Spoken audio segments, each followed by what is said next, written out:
నమస్తే అండి. మాది తుళ్ళూరు. నా పేరు రామినేని రాణి.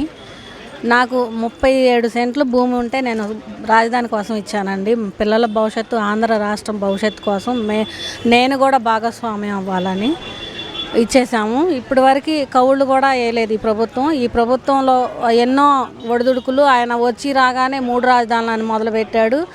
ఆ మొదలుపెట్టిన రోజు నుంచి ఈ రోజు వరకు కూడా మేము రోడ్ల మీదే. ఆయన బాగు చేసింది ఏమీ లేదు. 3 రాజధానులు అన్న మాటే అన్నాడు కానీ 75% పూర్తయిన రాజధానిని ఒక సిమెంట్ బిళ్ళ కానీ, ఒక ఇటుక బిళ్ళ కానీ పెట్టి కనీసం ఇంత కూడా బాగు చేసింది, ఒక గొయ్యి కూడా పూడ్చింది లేదు ఈ ముఖ్యమంత్రి. ఏమండి, ఈ గవర్నమెంట్ అయితే మాకు వద్దండి. ఇంకా గవర్నమెంట్ అనేది ఏదైనా అభివృద్ధి చేసే గవర్నమెంట్నే మేము కోరుకుంటున్నాము.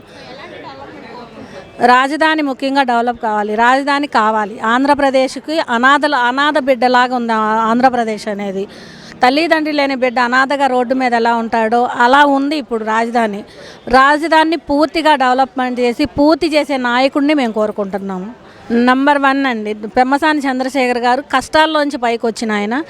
రూపాయి విలువ ఏంటో తెలుసు, కష్టం విలువ కూడా ఆయనకు తెలుసు. కానీ ఆయన ఈ రాష్ట్రానికి సేవ చేయాలని ఆయన మంచి సమయంలో మాకు ఒక ఎంపీ స్థానంలోకి ఆయన మంచి సమయంలో వచ్చాడని మేము చాలా సంతోషంగా ఉన్నాము.